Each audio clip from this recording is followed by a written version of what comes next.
Live from Fargo and serving you on TV, online, and on the go. This is Valley News Live at 6. The cold winds are continuing to cause whiteout conditions across the region, making visibility nearly impossible. The video you see now is posted by the Minnesota Highway Patrol, and troopers are reminding drivers to turn on headlights and taillights and move over for vehicles that you see on the shoulder. And due to the winds and dangerously low temperatures, Fargo Mayor Tim Mahoney has declared a citywide emergency, forcing services like Matt Bus and Fargo Cass Public Health to close up shop around 6:30 this evening and stay closed through Wednesday. Let's get the very latest on conditions from Chief Meteorologist Hutch Johnson. Hutch? Yes, we're noticing the strongest of the gusty winds here in the Southern Valley and west central Minnesota, where gusts are still over 30 miles per hour to nearly 40 miles per hour in Sisseton. This is where we'll have the most compounded blowing snow issues into the early overnight hours. Sustained winds between 15 and 25 miles per hour for most, and actual air temperatures are 30 below in Thief River Falls, 29 below in Bemidji, 27 below in Grand Forks, and 25 below in the FM area. Factor in the winds. Wind chills have exceeded 60 below in northwest Minnesota and Lakes Country and have kissed that value here in the valley. Wind chill warning in effect until Thursday. And the long and short of it is this, Andrea. We are expecting wind chills to be as cold as 60 to 70 in some locations overnight tonight, with air temperatures that will be, for some, between 40 and 50 below. We don't get back up above zero until Friday. Record lows possible tonight, and record low high temperatures tomorrow a possibility as well. So we'll take this chance to remind you to remember your pets. Dress in layers if you must go outside. Exposure to the elements outdoors can lead to frostbite in less than 10 minutes. I'll have hour-by-hour details on this prolonged bout with cold weather here in just a moment. All right, thanks, Hutch. And make sure you have the Valley News Live Storm Team weather app so that you can keep up with the weather anytime, anywhere. Just search VNL Weather in the App Store and download it for free. The cold weather could also mean that your car might be making some noises you aren't used to hearing. We talked to one auto mechanic who says if you're hearing a creaking sound under your car, you probably have a buildup of ice and snow. But as Valley News Team's Veronica Marshall found out, that's just the tip of the iceberg when it comes to cars and cold weather. Veronica?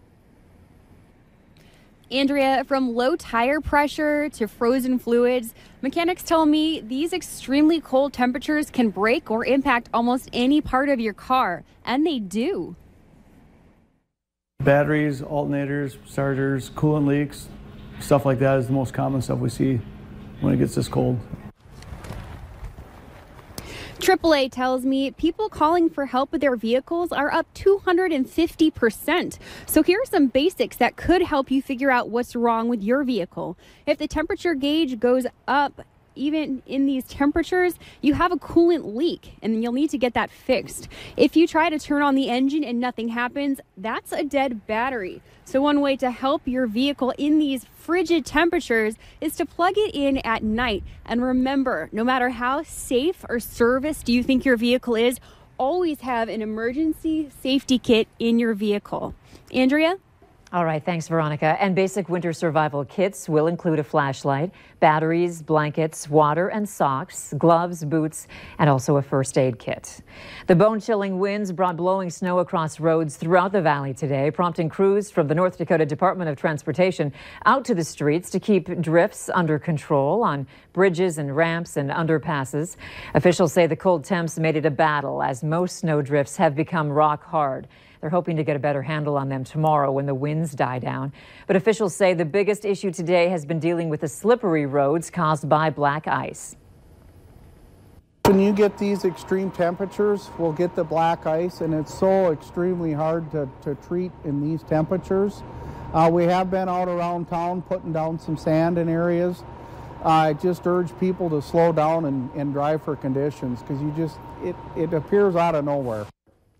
Lisa Ring says the warmer temps we'll see this weekend will cause just as much of a headache to drivers as the roads heat up and then refreeze. In these negative temps, emergency personnel are the ones who venture outside to make sure that we stay safe. The Grand Forks Police Department says they try to clean up accidents as fast as possible to get people back inside in the warmth. And they aren't the only crews battling the cold to keep us safe. The worse the weather is, the more we want the street department folks out there. Fire department, if there's a fire, they're going to be out in 20 below throwing icicles at the fire, because that's what it's going to amount to. Ambulance drivers and paramedics are going to respond to a crisis, and they have to deal with that as well. Lieutenant Zimmel says when emergency personnel are needed, they go, no matter what the temperature is.